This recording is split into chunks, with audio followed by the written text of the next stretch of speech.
పొద్దున ఓ పాట పాడుకున్నా. రాజమండ్రి సమీపాన చిందిన నీ రక్తం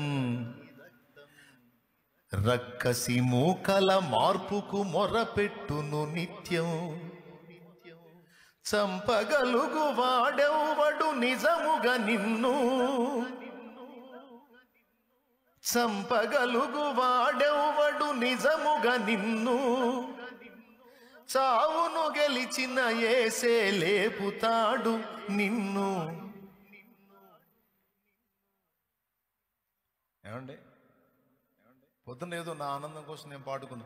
ధన్యుడవో అన్న పగడాల ప్రవీణన్నా, ధన్యుడవో అన్న పగడాల ప్రవీణన్న, దయామయుని హత సాక్షిగా ఒరిగినావన్న. ధన్యుడవో అన్న పగడాల ప్రవీణన్న, దయామయుని హత సాక్షిగా ఒరిగినావన్న. ఏమండి,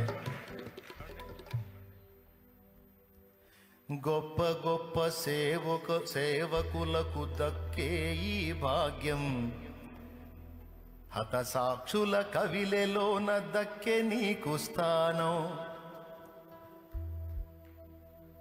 పేతురన్న పౌలన్న నిలిచే ఆ వరుసలో, నీవు కూడా నిలిచేవు అన్నా ఇది సత్యం. నీవు కూడా నిలిచేవు అన్నా ఇది సత్యం. ధన్యుడవో అన్న పగడాల ప్రవీణన్న, దయామయుని హత సాక్షిగా ఒరిగినావన్న. ధన్యుడవో అన్న. దేవునికి స్తోత్రం. తప్పకుండా నా తండ్రి లేపుతాడు, కాకపోతే కొద్ది కాలం ఎడబాటు. ఏం చేయగలరు? దేహమునే చంపగలరు కానీ దాన్ని శాశ్వతంగా చంపగలరా? నిజంగా చంపేయగలరా? కొద్ది కాలం మౌనంగా ఉంది ఆ శరీరం. ఆయన కేక విన్నప్పుడు తిరిగి లెగుస్తాడు ఆయన. ఈసారి లేచే శరీరం అక్షయ శరీరం.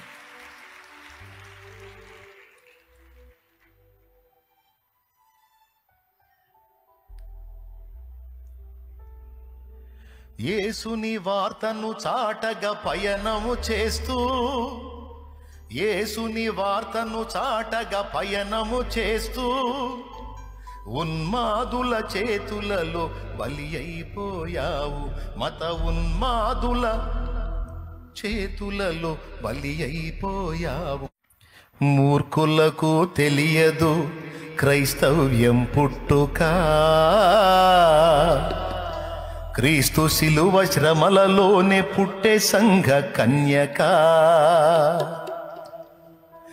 ఘోరమైన శ్రమలైన మాకు కొత్త కాదురా,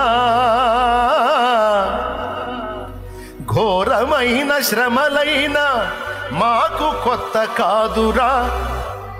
ఒక మనిషిని చంపితే 1000 మంది లేచురా, ఒక జ్యోతిని ఆర్పితే 1000 జ్యోతులు వెలుగురా.